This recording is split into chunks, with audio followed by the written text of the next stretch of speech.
Good evening, everyone. Welcome to our March 2026 Wild Ones River City program. My name is Elise Rowe, and I am the current president of River City Wild Ones chapter. For those of you who are new to Wild Ones, we are a local chapter of a national nonprofit organization that focuses on increasing biodiversity through native plant landscaping. Our stated mission is to connect people and native plants for a healthy planet. While I haven't been in Michigan this month, I have heard that the weather has been on quite a roller coaster. While less than 2 weeks ago it was warm enough to bring out the wood frogs, which was followed by colder temperature and flooding last week, and now I understand that it's snowing. The chickadees had changed their spring song to their spring song at the end of February, so hopefully we are getting to the turning point where we can get outside and enjoy the wonderful sights and sounds of spring. Our program tonight is on bogs and fens, and our presenter is Ben Botwinski. There will be more on his background after I finish with a few housekeeping items. In our past Zoom webinars, we have had attendees from West Michigan, but also from around the state, other states, and even from outside the US. If you want to put your location in the chat box, please do. It is always fun to see where everyone is watching from. I have a couple of announcements before we move into our program. We are accepting applications for our Plant It Forward grant program. We are looking for projects that support the Wild Ones mission to promote native landscapes through education, advocacy, and collaborative action. Projects may range from enhancing an existing site by adding native plants, seeds, or signage, or creating or supporting a new outdoor classroom, or enhancing some other educationally directed program that upholds the Wild Ones mission. Grants of up to $500 will be awarded, and last year we had 3 grant recipients. The application deadline is at the end of September on the 30th. As we head into the spring planting season, plant sales will be starting in April. Hopefully you are already planning for what natives you might want to add to your garden. Our Wild Ones River City annual plant sale is coming up with online sales for members beginning May 26th to the 31st. If you are not a Wild Ones member, you can place an order from June 1 to June 13. Plant pickup will be at the Fulton Street Market on June 17th from 4:45 to 6:45, at which time there will also be a browse and buy. I also encourage you to check for volunteer opportunities offered in the next few months. We have many outreach events scheduled already, and requests are constantly coming in. Check out the Sign Up Genius under the Volunteer tab on our website to see if you can help out with any of the activities listed. This also includes working in our native plant education garden beginning in late March or April. There should be lots to do as we get ready for the new growing season. All this and much more is on our website at rivercitywildones.org. Before we introduce our speaker, there are some housekeeping items that I want to remind you about. There are several buttons at the bottom of your screen. The chat button is where you can type in comments during the presentation. That is also where we will post websites and other links that correlate with the program. The Q&A button is for you to type in questions that you would like Ben to answer. If you can be sure to put your questions in the Q&A and not in the chat, that would help Gabby, who is monitoring the questions, and it will ensure that your question is seen. And now I'll turn it over to Sandy Berg, our Vice President and Program Committee member, who will introduce Ben. Thank you, Elise, and good evening, everyone. As Elise mentioned, I just want to introduce Gabby Tremblay. She's another member of our program committee, and she'll be reading the questions to Ben. Thanks, Gabby. Tonight's speaker is Benjamin Botwinski, and his presentation is titled Wet, Wild, and Rare: Understanding Michigan's Fens and Bogs. I first became acquainted with Ben while I was in the Michigan Naturalist program in 2024. He was a guest speaker at one of our classes and talked about Fens and Bogs. He's the director of the Lansing Public Schools Ebersole Center in Wayland, Michigan. According to Ben, this is his dream job because it combines two of his favorite things, being outdoors and working with kids.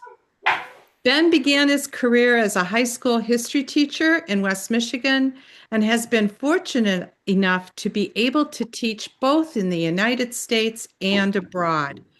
Ben holds a bachelor's degree in education from Grand Valley State University, a master's degree in curriculum and teaching, and an education specialist degree in administration and policy from Michigan State University.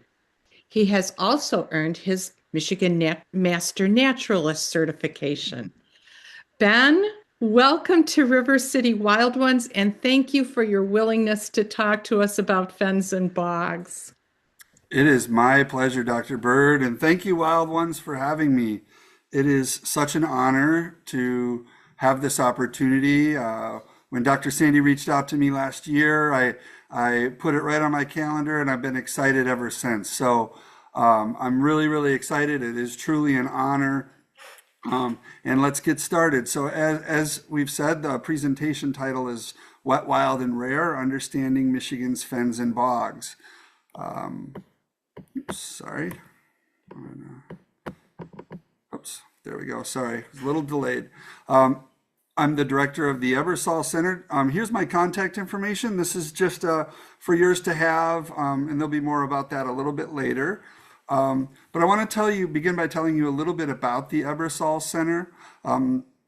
So the mission of the Ebersole Center is to empower people to connect with nature through environmental education, outdoor recreation, and stewardship opportunities. A few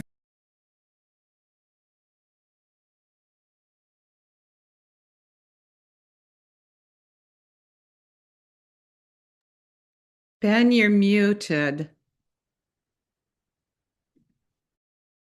I'm so sorry about that. Thank you. So I just wanted to say thank you so much to the Wild Ones. It's such an honor to have this opportunity to speak. When Dr. Sandy reached out to me last year, I was really excited, put it right on my calendar, and almost a year later, here we are. So my previous slide was a slide with my contact information. Just wanted to make sure that everybody has that.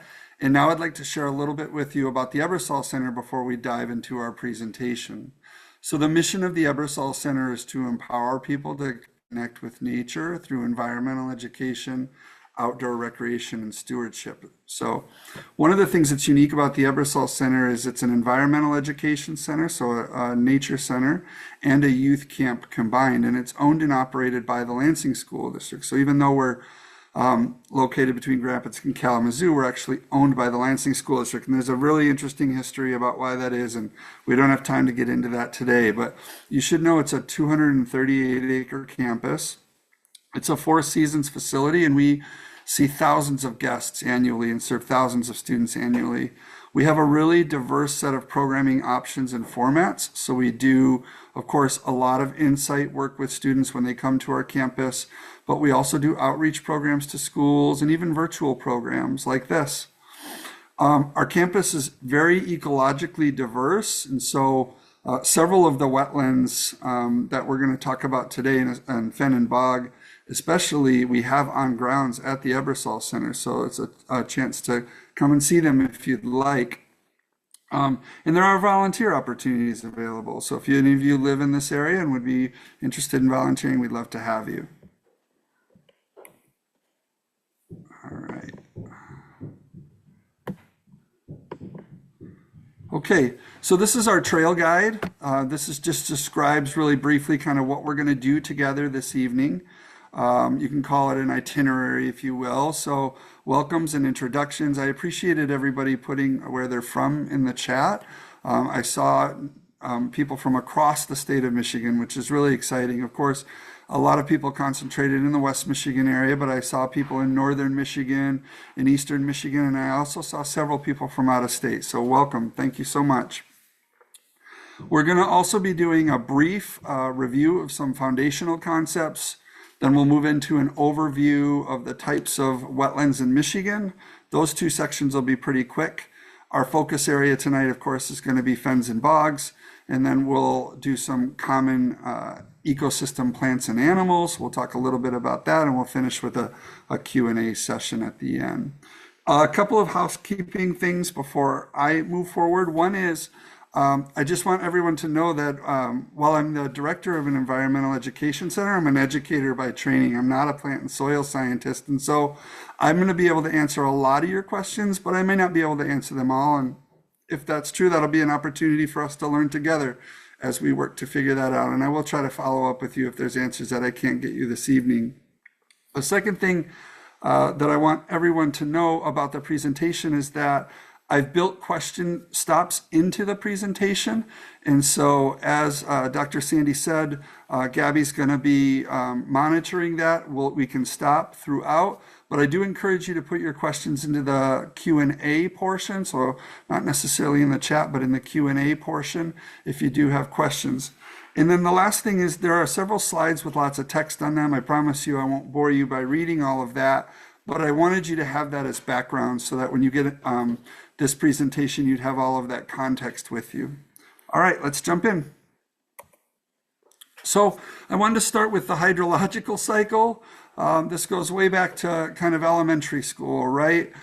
So there's a lot of different ways in which water moves around the surface of the earth and through our atmosphere. And so I won't go through all of these pieces here, but I do want to pause for just a minute and make sure that we're all on the same page about a few key terms and processes, right? One is percolation. And so this is when precipitation falls onto the ground. It's the process of water drawing into the ground or going into the ground and then ultimately into our groundwater system. Sometimes it gets stored in aquifers. Sometimes it moves around. It flows underground, actually. But just keep in mind that percolation is that surface precipitation that then sinks down into the groundwater. Groundwater, of course, is that water that's stored underground. Again, it's sometimes stored in aquifers for a long time, but it can also flow underground and move underground. And we'll talk a little bit about that specifically in regards to fens today. And then surface runoff, of course, is any type of precipitation that falls to the ground, but then rather than being absorbed into the ground, it runs off into a local waterway. It could be creeks, streams, drainage ditches, those types of things. But it eventually, because we're all in a watershed, it eventually makes its way into a common outlet and then drains into rivers, lakes, bays, and other bodies of water. So just as a reminder, we all live in watersheds. Watersheds cover every surface of the earth. So even in deserts, deserts are parts of watersheds. So they're oftentimes named based on the common body of water that they drain into. And you can also hear them sometimes called catchment areas or drainage basins. Dr. Sandy is going to drop in the chat a resource for us to take a look at. And what I'd like you to do is to click on that, especially for those of you that are Michiganders or in Michigan now.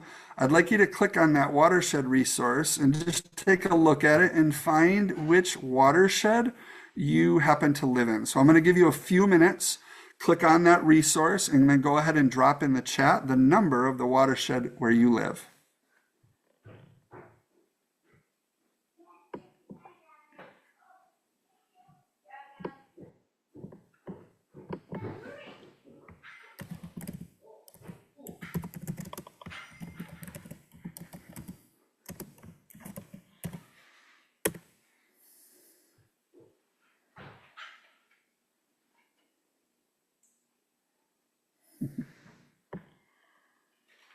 I see some 14s. I see 12.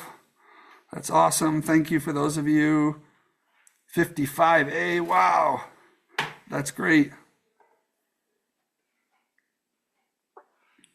Give everybody a couple more minutes. 26L, 14, 12. All right, 14, 14. Awesome job, everybody. Well, what a cool little resource that is, right? You can see kind of where different watersheds exist in the state of Michigan. What I want to do next is just share with you another resource. So the Ebersole Center, where I live and work, is located in watershed number 17. That's the Kalamazoo River watershed. That's just south of most of you. If you were to take that watershed and kind of zoom in on it, it has all these little minor basins, right, that are kind of smaller watersheds within the larger one. And the Ebersole Center is located in number 85, so it's right in the northeast corner of Allegan County, right on the border of Allegan and Berry, just south of Kent County there. A couple of resources that you're going to have access to if you're a nature nerd like me. These are just fun readings. And so there are two massive studies that were done recently, I think 2015 and 2008 respectively. These resources you'll have access to. They're pretty large documents, but if you're interested in the health of your local watershed, this is going to be a couple of really great resources that you can reference if you happen to live in these areas.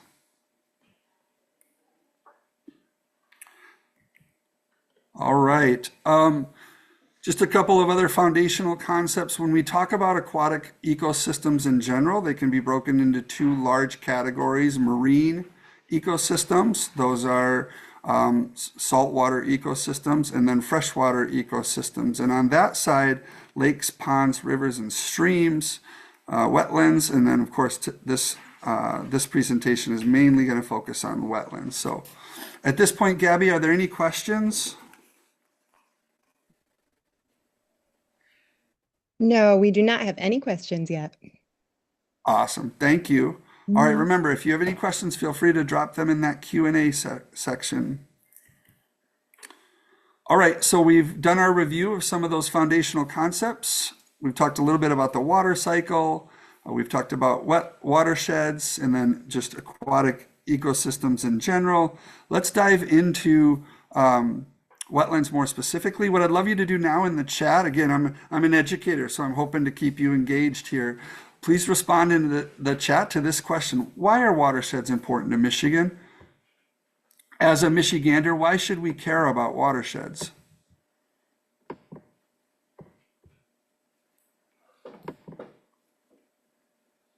Again, I'll give you a couple of minutes. Yeah, flood control, love that.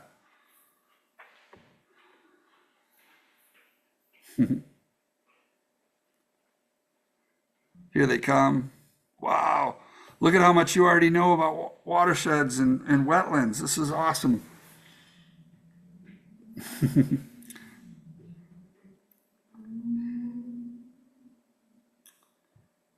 Very cool.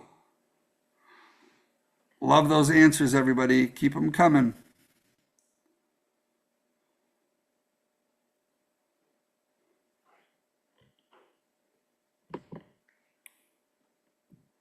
Really wonderful. So as you're continuing to add those in, I just want to highlight a few of them here.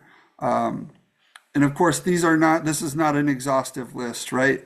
But wetlands in general play a really incredible role in water filtration, right? They really help keep our waterways free of pollutants and other types of sediments that we wouldn't necessarily want flowing into our rivers, streams, creeks, lakes, those types of things. Watersheds also play a really important role in carbon capturing, and peatlands, fens and bogs that we're going to talk about today, are massive carbon sinks. They capture a lot of carbon, take a lot of carbon out of our atmosphere, which is really helpful when we start thinking about things like climate change and global warming. Carbon capturing role is really incredibly important. They regulate the water table. I saw a lot of you mentioned that. So, they help with creating things like floodplains, and they help control the levels of creeks and streams and lakes, etc. I know a lot of you that live in the Grand Rapids area just recently experienced a lot of flooding, and thinking about how to regulate different levels of waterways that move through the Grand Rapids area is really critically important to the future of that city. So again, wetlands can be really helpful in that regard. Commerce and tourism, I saw a lot of you mention that. We live in a state that is known for its water, the Great Lakes. We have tons of really great inland lakes and rivers, and wetlands play a very important role in protecting those things for commerce and tourism purposes. Recreation and leisure, again, same idea. And then, of course, finally, they play a really unique role for certain types of plant and wildlife. Great job, everybody. All right, so before we dive into just a quick overview of all of the different types of wetland that exist in Michigan, I wanted to share this resource with you. If you are at all interested in learning more about the natural features that exist in Michigan, I would recommend checking out Michigan State University's Natural Features Inventory. It's basically a repository of all of the different plants and animals and ecosystems that you can find throughout the state of Michigan. And I'll share with you as we go through some information and some screenshots of some of the really great features of this tool. But just know that this is a really wonderful place to look if you're looking for certain types of ecosystems. One of the things that some of you who had a chance to review this material in advance asked about is for some locations of some fens and bogs, either in the West Michigan area or across the state. And this is a place where you can go to find some of that information. Again, it's not an exhaustive list of places, but you can go there to find some of this information. We'll talk in more detail about that in a little bit, but wanted to share that with you. All right, wetlands. Wetlands are any area where water covers the soil or is present at or near the surface of the soil all year or for varying periods of time throughout the year. Saturation levels vary where the water comes from. Is it groundwater or rainwater?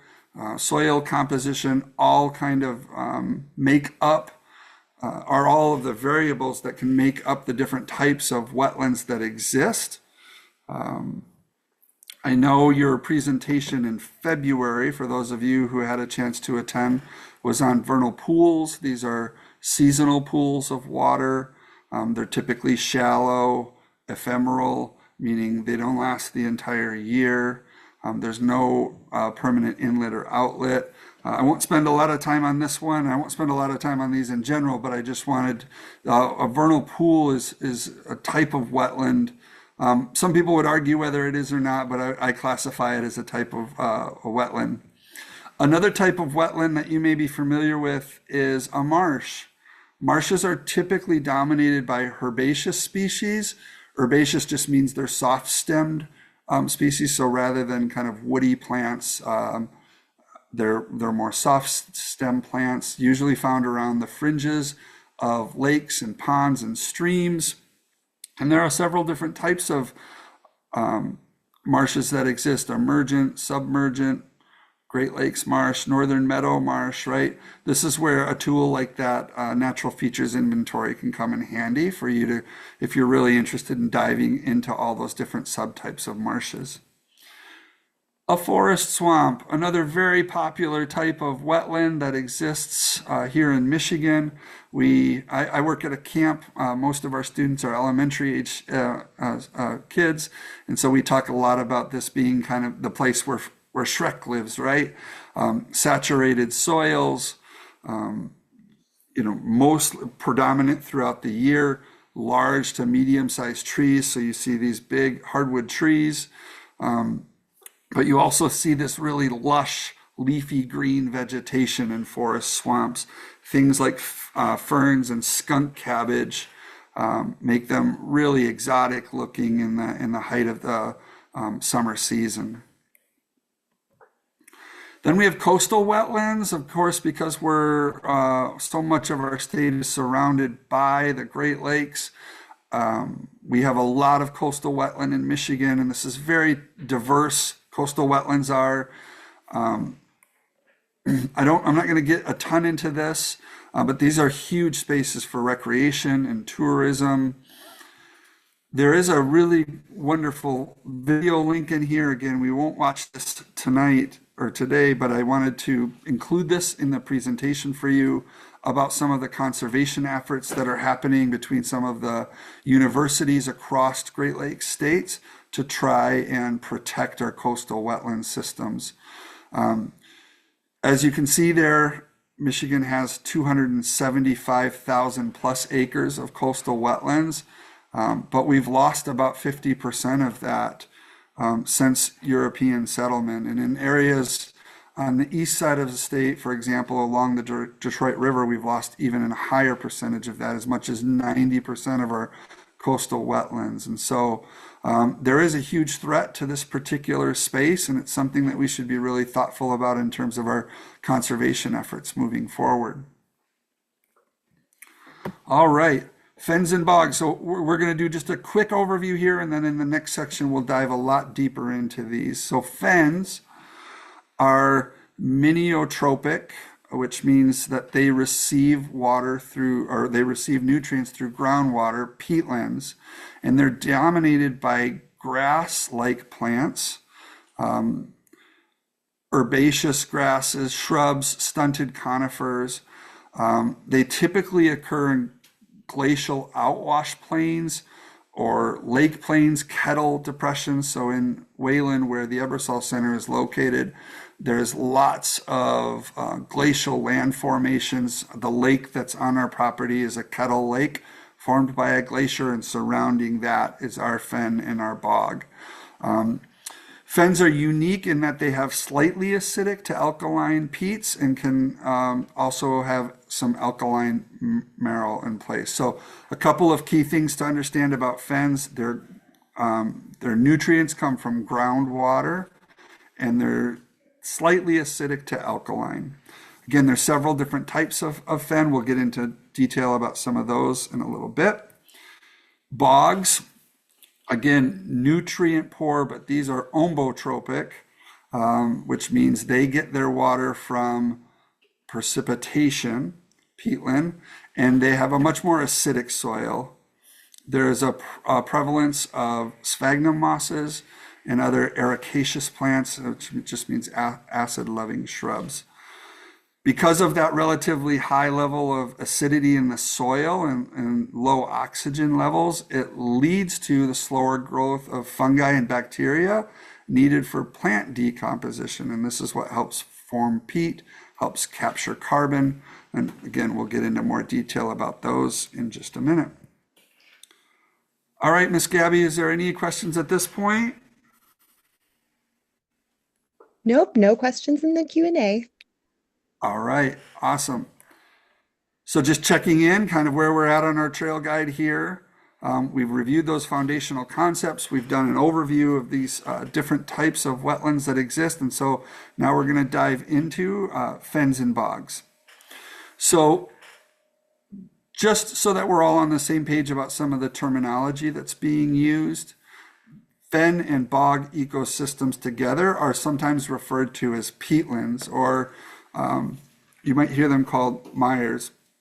That's more of a European thing, I think, or more of a regional thing, but in Michigan, we tend to refer to them primarily as peatlands, just so you know.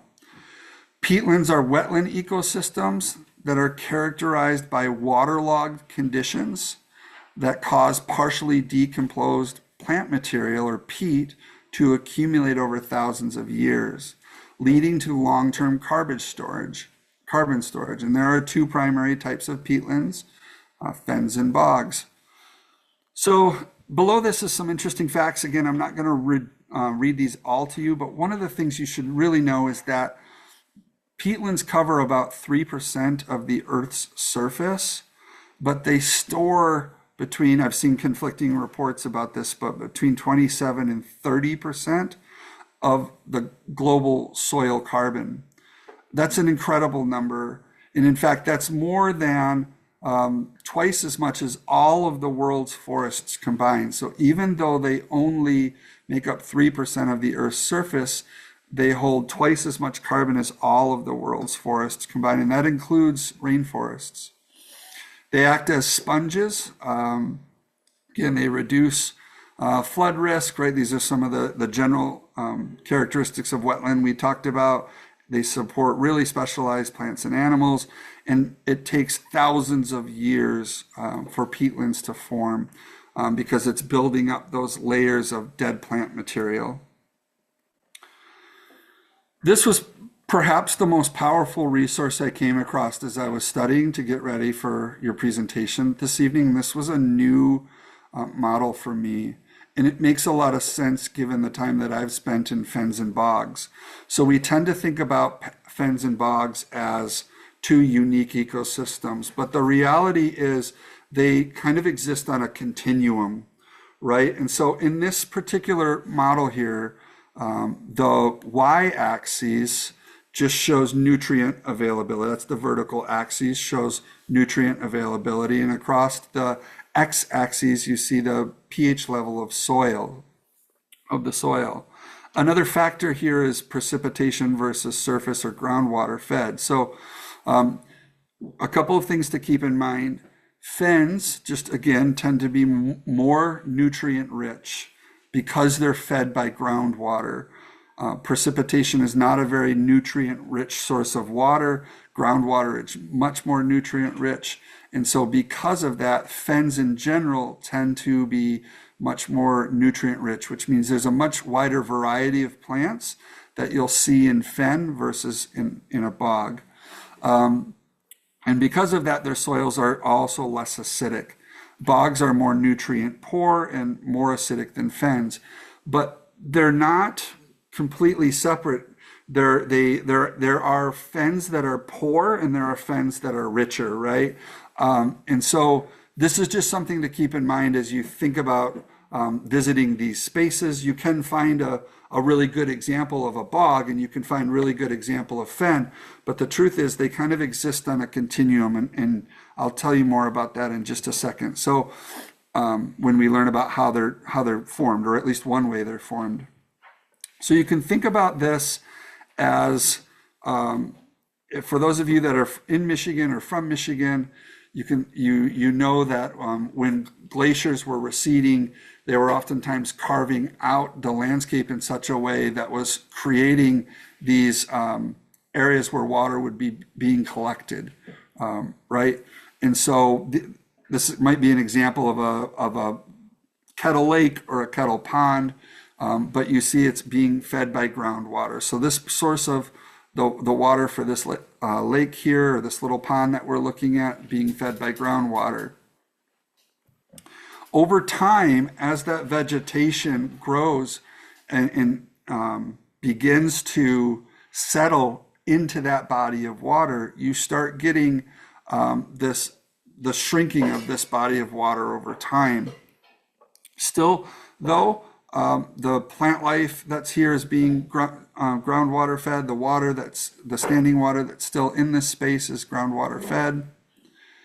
By stage 3, we start to see it filling in completely, but it is still groundwater fed. So even though there's vegetation or dead vegetation in this space, you still see this source of groundwater coming in contact with the plants that are there. This is typically when we would recognize a space as a fen at this stage. As that plant life continues to grow and die, what you end up seeing is this small layer of vegetation that has died but is no longer in contact with the groundwater. So this is a transitional phase, and then ultimately moving into a bog where you have this thicker layer of vegetation, but it's no longer being fed by groundwater. Now it's only the only water that it's having access to would be the precipitation, the vegetation in that area, right? So this is just an example of how a space can move from a fen to a bog. Now, it's important to note that not every fen turns into a bog, and not every bog is formed, or not every bog was once a fen. It just kind of depends on the landscape, but a lot of fens and bogs have this type of a relationship. And the space specifically at the Ebersole Center has this type of a relationship. So again, getting back to our broad definition here, fens, diverse, open, miniotropic, meaning they receive nutrients through groundwater. Again, you're going to see lots of forbs, shrubs, and stunted conifers. And the soil composition here is slightly acidic to more of an alkaline peat. We'll talk a little bit more about marl in just a second. And again, there's several different types of fen. There are 5 types of fen that fall within the fen group in Michigan. Poor fen. Poor fen is the most acidic, the most bog-like. So in poor fen, you're going to see sphagnum mosses, which is really characteristic of primarily of a bog, but you will see them in poor fens. You're going to see a lot less variation in vegetation, and poor fens typically only exist in northern Michigan, mid to northern Michigan. Patterned fen occur on a sloping surface, and so what you're going to see is this line of ridges along the landscape, whereas there's this buildup of peat. These patterned fens exist primarily in the UP.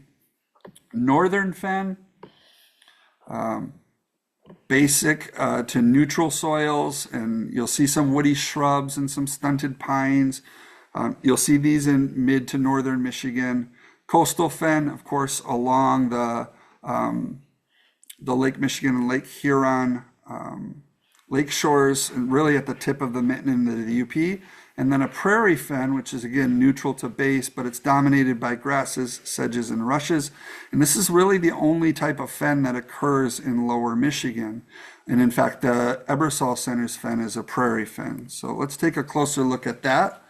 A prairie fen occurs where groundwater reaches the surface and flows across the surface. So there's springs that exist where water's coming up out of the ground, and then that water is flowing across the ground into, again, into whatever big body of water is dictated by whatever watershed that it's in, right? So there's a flow rate in a prairie fen. You'll see a higher rate and volume of groundwater in prairie fens. And because of that, there's a lot more nutrients in the soil and a lot more really unique vegetation patterning. So again, there's a bunch of sub areas within a prairie fen here, but one specifically I want to talk about, is a marl flat. We actually have a marl flat at the Ebersole Center. It's a very, very rare ecosystem. And if you walk into a marl flat, it's going to look pretty much like this photo. You'll see lots of sedges around and some woody, like in ours, there might be a couple of very sporadic poison sumac trees. There's maybe some tamarack that are trying to grow there, but they're pretty stunted. But on the surface of the ground, you'll see this sediment that consists of clay and calcium carbonate, and you can kind of reach down into the landscape and pull this up, and it, you can hold it in your hand. It's silty sand-like. It's a very silty sand-like kind of composition to it. It's very unique. It's a really cool ecosystem that we have. We see a lot of wading birds in it. We'll talk more about the animals and specific plants in just a moment, but we see a lot of birds will wade through there. But other than that, not a lot of the other parts of our fen. You'll see wildflowers and other kinds of things. You see a lot less of that in a marl flat. All right, bogs, just kind of revisiting that real quick. Bog, again, is a very nutrient poor soil. So because of that, there's not a lot of variation in vegetation. It's ombotropic, which means it's precipitation fed, so there isn't that contact with the groundwater. It's characterized by very acidic, saturated peat, the prevalence of sphagnum mosses, again in acid-loving shrubs. Because of that high acidity, again, it just helps that peat form, and lower oxygen levels, it helps that peat form. In the Michigan Natural Features Inventory, they feature two types of bogs. There's a bog and what's called a muskeg. I've seen researchers who really don't make that distinction. A bog and a muskeg are pretty much the same.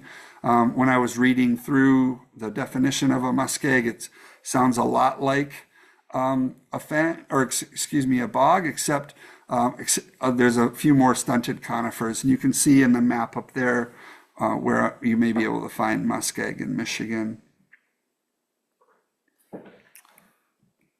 All right. Next thing I want you to do is in the chat, just go ahead and share how we can protect Michigan's wetlands. So before we dive into a little bit more about protecting them and some of the plants and animals, just go ahead and drop in the chat. How might we be able to protect Michigan's wetlands?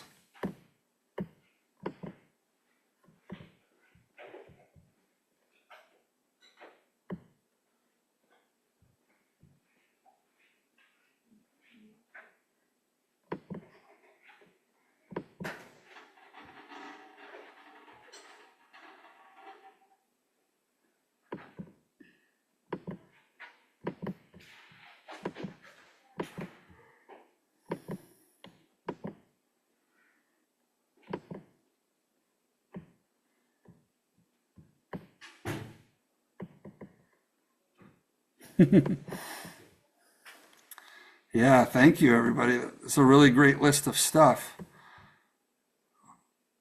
Awesome. All right, I want to go back to my screen here. All right, perfect. So let me just, I've anticipated some of these. I like education, legislation. Certainly there's a political element to this. I really appreciate everybody's, yeah, don't build on them, right? That's one really great way. Oops. All right, there we go. I think I'm back. I'm sorry, I'm having trouble just getting it to advance. Just 1 second here.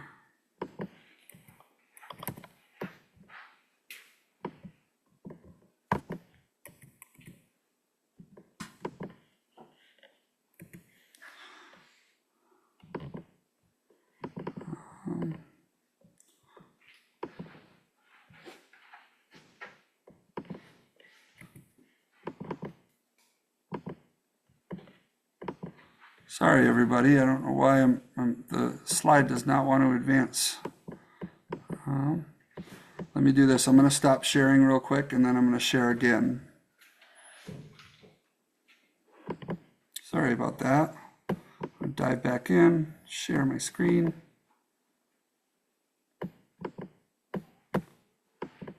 Okay. All right. Yeah. So here we go. Sorry about that, everyone. Yeah, you can join local conservation groups, right? In Southwest Michigan, there's a land conservancy you can join. If you live in Southwest Michigan, that's a really great resource. You can volunteer, you can support your local conservation districts. Yeah, minimizing activity that diversely impacts our wetlands, refrain from purchasing and using peat.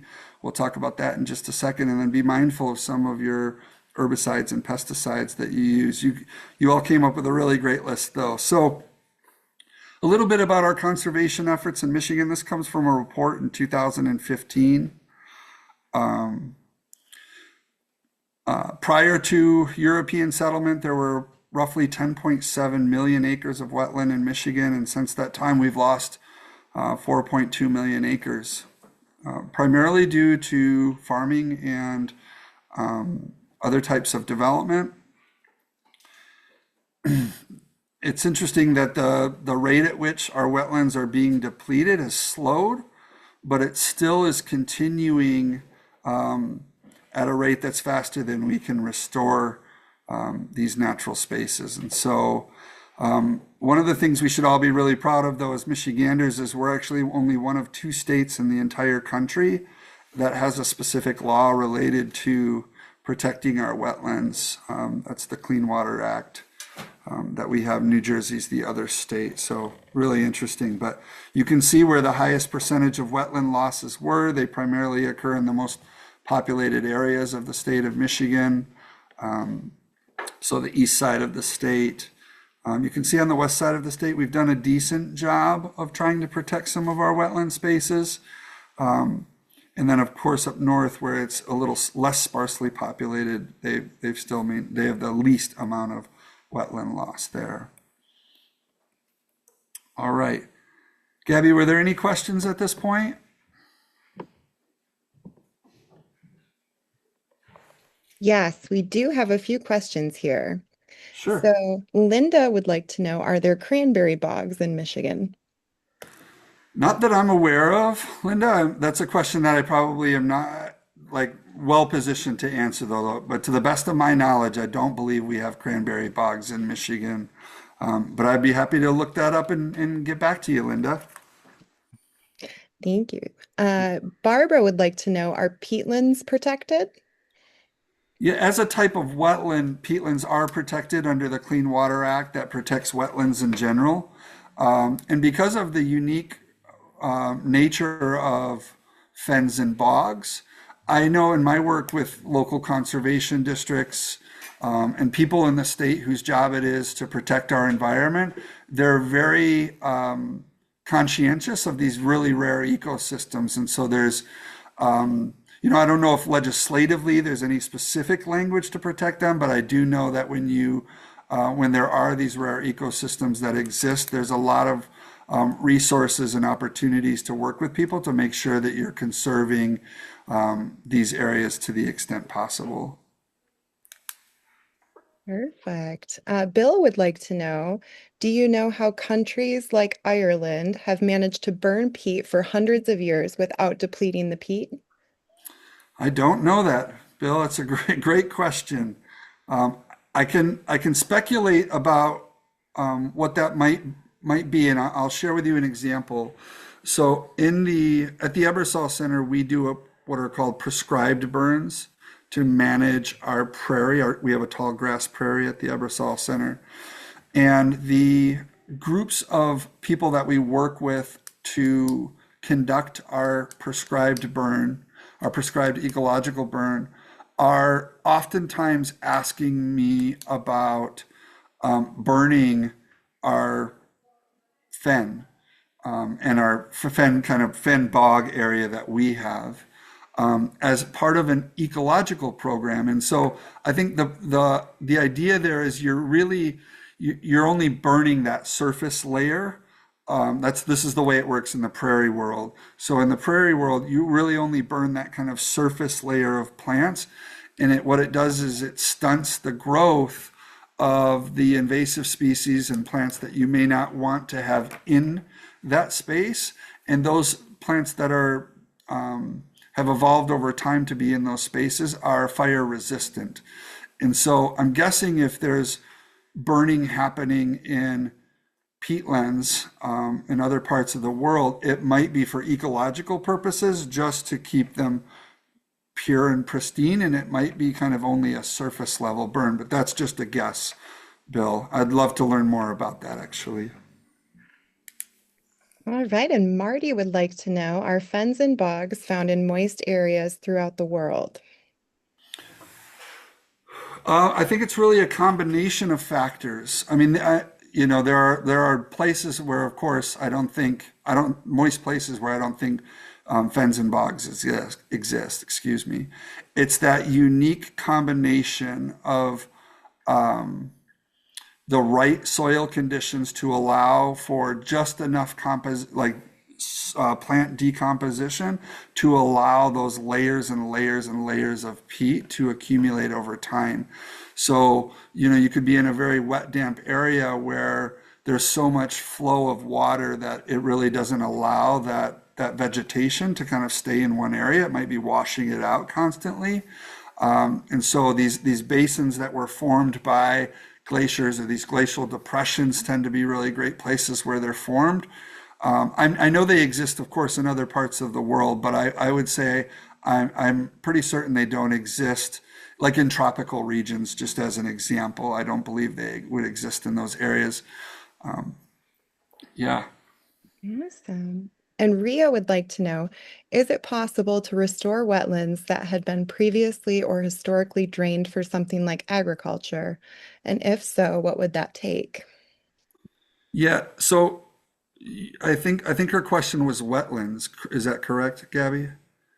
Yes, Was is it it wetlands? possible Yeah. to restore wetlands? So certainly there are types of wetlands that can be restored. Fens and bogs, as we'll get into in this next section, fens and bogs are very, very, very difficult to restore because they take thousands and thousands of years to develop. And so, when, like, just as an example, when there are companies that, well, we'll get into this more, but I would say yes, for certain types of wetlands, it is easier than others to restore. Fens and bogs tend to be the most difficult types of wetlands to restore. And so, that only has to do with how long it takes for them to develop. Again, it takes thousands and thousands of years for a fen or bog to be created. And so if you go and dig all of that out, it's not like within the next 10 years you're going to see a fen or a bog again. It's going to, it'll be millennial before you'll see that again. All right. Well, that is everything we have in the All Q&A. right. So just another reminder to everyone, please go ahead and direct your questions there instead of in the chat so we can keep track of everything. Great. Thanks, Gabby. We'll move on to that next section. All right. So let's talk a little bit about what peat is. We've been talking about peatlands, but I want to just describe peat and talk about the difference between peat and peat moss. So peat is partially decomposed organic plant matter that you can get from peatlands, excuse me. And it's oftentimes used as a soil additive. So if you were to hold peat in your hand, it feels like muddy, very rich, dark soil is what it would be like. Maybe it's a little lighter than dirt, than muddy dirt, but it's definitely very nutrient rich. So you'll or very rich soil, like dark soil, and kind of compressed a bit, right? Like this little like the visual you see here. Peat moss, on the other hand, refers to a much more fibrous, less decomposed moss that's harvested from the top layer of peatlands. And again, this is the one is used more in soils, so they'll use it to enrich soils. The other one is more of a potting mix, and it's designed more for water retention, or its use is typically more for water retention. So a big question is whether or not it's ethical to use peat or peat moss. I have an opinion about this, of course, as we can all make our own choices, but I would say, like, in general, it's considered unethical to use peat or peat moss in your gardening. And that really just has to do with the destruction of the peatlands that happens through the harvesting process. You will see companies who will say, look, we have a really sustainable way of harvesting our peat or peat mosses, but the truth is it takes thousands and thousands of years for these things to form. And there's actually very wonderful alternatives, right? So compost, bark, cocoa fibers is one that's really gaining a lot of momentum. And it's completely sustainable and organic. It's basically made from processing coconut husks. It has the same basic qualities as peat moss in terms of water retention and aeration, which again makes it really great for hydroponics and seed starting, etc. So you will read that companies have really sustainable ways of harvesting that. And what that means is they're just taking off that top layer. And again, you kind of have to read about these companies, but in those layers are the layers that ultimately build up the peat over time. And so when you're constantly taking just that surface layer, harvesting that surface layer, you're still not allowing that peatland to grow in the way that it should be. And so I think more and more people are starting to realize that it's probably unethical to use peat or peat mosses, even if they claim to be harvested sustainably. Again, there's lots of other alternatives out there. So let's talk a little bit about some environmental conditions to the plants that impact plants, right? So this is one of the questions that I added to this slide based on some early feedback. So if a plant lives in a fen, it should be able to live in nutrient-rich to poor. So there's a wide variety of soil conditions that it may come in contact with. But one of the things that's really key is that it has to be able to live in highly saturated soils and have flowing groundwater. Not every plant can live in a place where groundwater is constantly flowing, and so those are things that really shape the types of plants that can live and succeed and thrive in fen. Bog conditions are very nutrient poor conditions, so they're very nitrogen deficient, nitrogen and phosphorus deficient. Again, they have to be able to live in highly saturated soils because when precipitation hits that ground, it doesn't go anywhere. It stays in that bog and keeps everything very, very wet, and then also very highly acidic soils. So those are the things that impact the types of plants that can live in these areas. So let's take a look at a couple of these. So one of the most popular plants, and one that I've referenced throughout, is a very unique type of moss called a sphagnum moss. And there's not one type of moss, it's actually a whole genus of absorbent moisture-loving mosses that tend to grow in wetlands. And these three pictures here kind of show you three different phases. So when that moss is young, it's going to be green and vibrant. Over time, I know, like for example, at the Ebersole Center, our moss will, as it's moving into the fall, will turn this really deep, bright red and pink. It's very beautiful looking. And then if you are to harvest it, when it dries up, it kind of has this real fibrous, dry composition, like you see all the way over on the right. Sphagnum moss is used for lots and lots of different things. We just talked about this, but it's excellent for horticulture and gardening. So you'll see a lot of plant enthusiasts using it for water retention. It also naturally resists decay, which is great. So it helps keep plant roots moist and humid. It's also, for that same reason, used in terrariums for reptiles and amphibians. Again, it loves moisture. It keeps things humid. It has antimicrobial properties, which is really good for reducing molds, which tend to grow in wet and humid areas. You also see it used in crafts.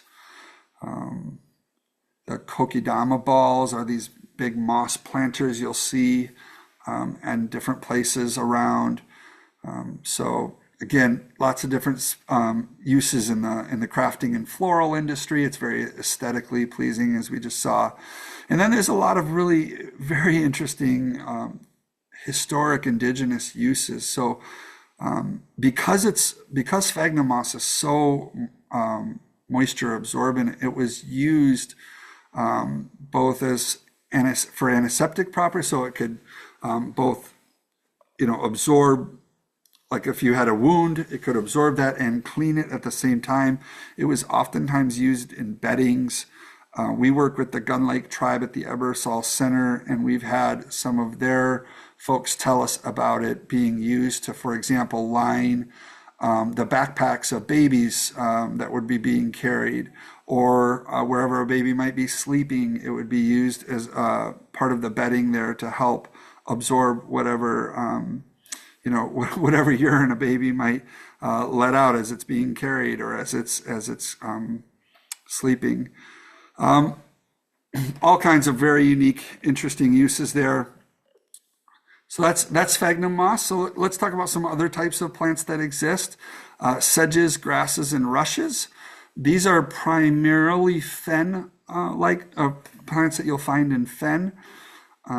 And they look very, very similar. So when you're walking around and looking at plants, it's going to be very tough to kind of notice the difference. But there are a few things to keep in mind. One botanist we had at the Ebersole Center said, sedges have edges. And I thought that was really great. And I'll explain more about what that means. But grasses are flat and hollow and rushes are round. And so if you kind of take a very close look at these three plants, this is kind of what you'd be looking at, right? So sedges have edges. You can kind of roll them because they're triangular, you can kind of roll them in your fingers in a way that you can't do with grasses and rushes. They don't have the same kind of edges, right? Grasses, we're all very, very familiar with grass. It's flat generally and hollow, and then rushes have a much more round makeup to them. So a couple of specialized plants that you'll see in peatlands and ones that are just very, very, very cool. A pitcher plant. So I want to just share with you a little bit about pitcher plants. So pitcher plants tend to grow in more porphyrin or bog-like areas. And they're the ones all the way over on the left there. And they have this cylinder-shaped leaf that inside of it has a clear liquid that's made of digestive enzymes. And so what happens is pitcher plants will either give off a very sweet smell, or in some cases, depending on the species of pitcher plant, it can also have a pretty pungent odor, and it will attract insects. The smell of that will attract insects, and they will climb up that cylinder, and then they fall down into that trap, down into the pitcher, if you will, and they can't get out. There are little hairs on the inside, cilia on the inside, that prohibit them from getting back out. And so eventually they tire out, and they fall into that liquid, and then they basically become digested by the plant. The pitcher plant will do that to supplement its diet because it lives in a very nutrient poor area, especially nitrogen and phosphorus. The sundew plant, the pitcher plant is available to see at the Ebersole Center. You'll see them in lots of different bog-like areas or porphyrins. But you can see them at the Ebersole Center. Sundew is another plant that we have at the Ebersole Center, a second carnivorous plant. And sundew have these tentacles, if you will, these hair-like structures, and at the end of them, they have this very sticky dew. It looks like a dewdrop, right? But it's a very sticky type of material that when a fly or an insect touches that, it obviously gets stuck to it, and then in some sundews will roll over and kind of engulf or encase that insect and then digest it.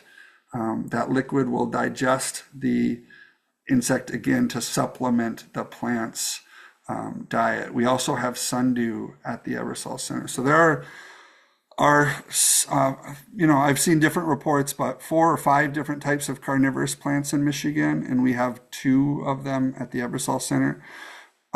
Just in case you're interested, the other types of carnivorous plants are bladderwort. It's an aquatic plant, a free-floating aquatic plant. And then there's 2 types of, I think it's called butterworts, 2 types of butterworts that are also carnivorous. So very cool. We have carnivorous plants in Michigan. Not a lot of people know that. Another type of plant that you're going to see, a very specialized type of plant you'll see in peatlands, is called a tamarack tree. It's a very unique conifer. So it's a cone-bearing tree.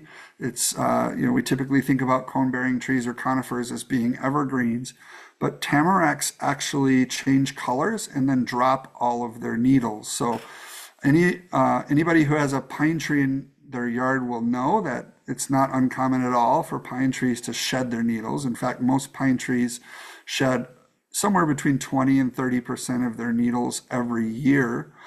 Tamarack tree is unique in that it sheds 100% of its needles, and so it completely drops all of its needles and then will regrow them in the spring. And then it will have its nice green needles all throughout the spring and summer and into the fall. In the fall, it actually changes colors like a deciduous tree. So you'll see this really vibrant yellows and oranges before it drops its needles. And yeah, it's an incredible tree. And again, it does that to supplement its diet. So one, it does it to help conserve some of its energy for the winter, and then also the needles that get shed create additional nutrients for the plant. So it's a process of being able to recycle some of the nutrients that it has available to it. Very, very unique plant. In terms of animals in wetlands in general, you're going to see a variety of different reptiles. Some of the most unique are spotted turtle, which is a threatened species in Michigan, an eastern box turtle, which is a species of special concern, and Massasauga rattlesnakes, they're threatened. There's history of having Massasauga rattlesnakes at the Ebersole Center, but we have not seen one in at least the last decade or so. So they're exceedingly rare to see them, but you can see that they do love to live in wetland areas. Amphibians, I know you talked a lot with your last presenter last month about about the spotted salamanders. Again, spring peepers, bullfrogs, newts.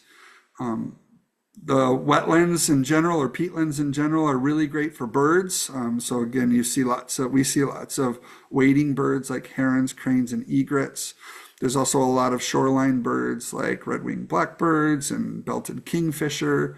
And then they make really wonderful places because of all the undergrowth for lots of songbirds and warblers. Mammals, it's a tough place, the peatlands are, because there's kind of constant standing water. And so it's not, you don't see all kinds of mammals there, but we do see beaver and muskrat, river otters, which is a keystone species. We actually have a river otter at the Ebersole Center. We also see it as a place where a lot of mammals go because they know it's a tough place to get, so they oftentimes will bed down or nest in these areas. So we see lots of raccoons and even white-tailed deer in our fen area and fen and bog areas on campus. This is a ticket for all of you to come to the Ebersole Center. So if you're ever in the West Michigan area and would love to come down to the Ebersole Center, we'd love to have you come to the Ebersole Center to do a wetland walkthrough.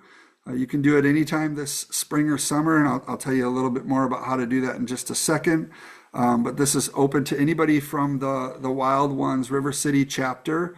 At the beginning of this presentation was my contact information, and I only ask that you text me to let me know that you're coming. And I can let you know our campus is typically a closed campus because there are students that are there throughout the year.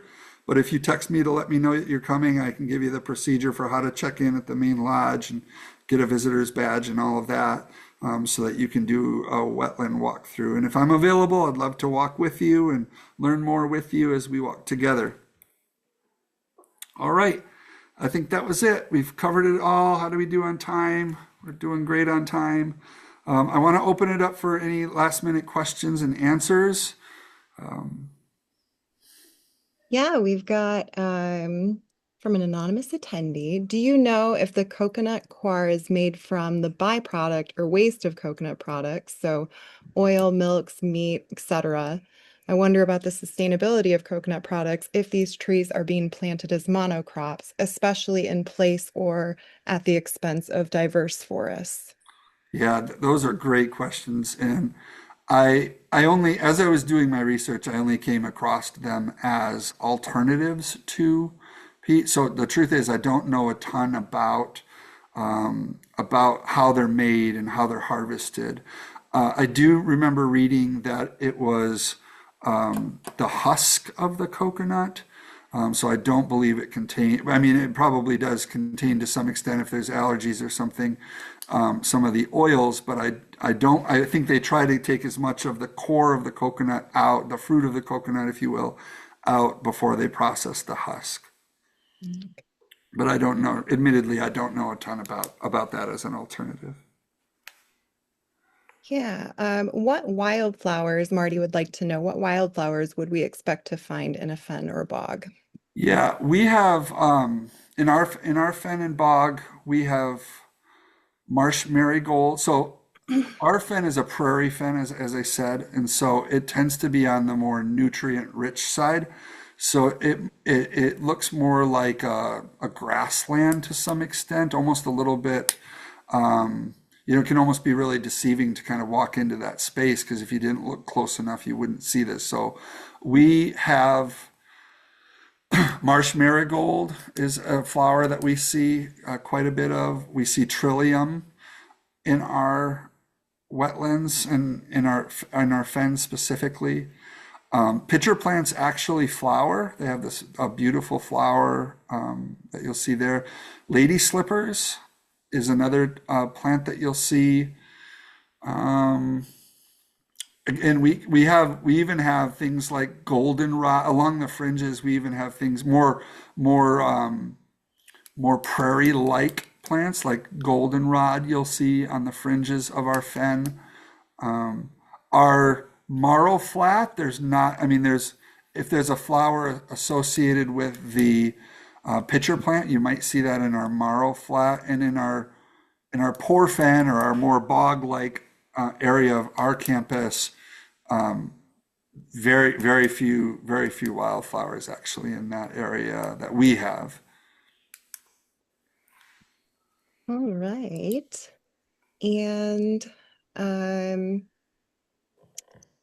Ramaya, I hope I'm pronouncing that correctly. When was the earliest inventory of Michigan wetland flora taken? Yeah, that's a great question and one that I wouldn't know the answer to. I mean, I would get again. I'm just speculating here. I think the Michigan Natural Features Inventory is a good place to look. I think aside from featuring some of those, all the different types of plants and animals that you might be able to find in Michigan, I think there's a little bit of history about how that data has been collected over time. My guess is that most of that started to happen formally around the time that some of our land grant universities started really to be funded. And so I would say the mid to late 1800s, but I don't know that for sure. All right. And Ria would like to know if you can talk briefly about the river otter's connection to peatlands and their role as a keystone there. Yeah, so our river otter, what we see him doing in our fen and bog specifically is mainly walking on our boardwalk. He might be hunting a little bit. He likes to spend most of his time, as I said, we have a kettle lake there, so he likes to spend most of his time in the lake. And then we have one outlet, so we have 7 springs that lead into our lake across the campus. And so we've seen him, hunting for crayfish and clams and those types of things in those areas. But I don't think I think he just kind of walks through and uses it as part of the territory for hunting. I think he spends most of his time in the bigger bodies of water, our lake, and then in the one, like I said, the one outlet, which is the Carrier Creek. We've seen lots of evidence of him in those areas. All right.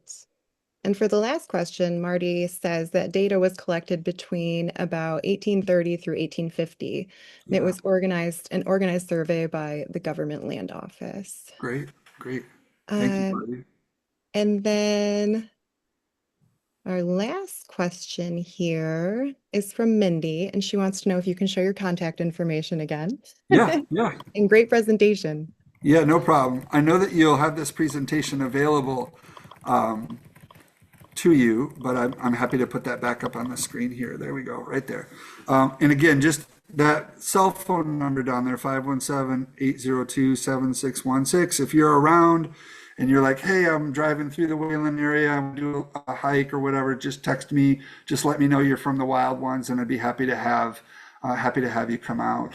I know that Dr. Sandy and some of the other leaders from the wetlands group had talked about maybe even organizing something on site as a group for future programs. So Yes, that is such a great opportunity. And thank you so much for this program. I think you've made a lot Yeah. of fellow nature nerds very happy with all these Yeah, facts. yeah, yeah. Thanks. There's a lot in Yeah. there. I'm sorry if I rushed through some of it. Yeah, appreciate it No, though. not at all. And yeah, we will be sending a follow-up email with all those references and a recording of the presentation. So thanks to everyone for attending our Wild Ones River City program tonight. And we hope to see you next month. That will be our first in-person program of the year at the Kroc Center, April 20th from 6:30 to 8. And we're going to be hearing from a past Wild Ones president, Marty Arnold, and it's tips and tricks from a wild gardener. So thank you again, Ben, and we hope to see you there. Great. Thanks, everybody. Thanks. Thanks.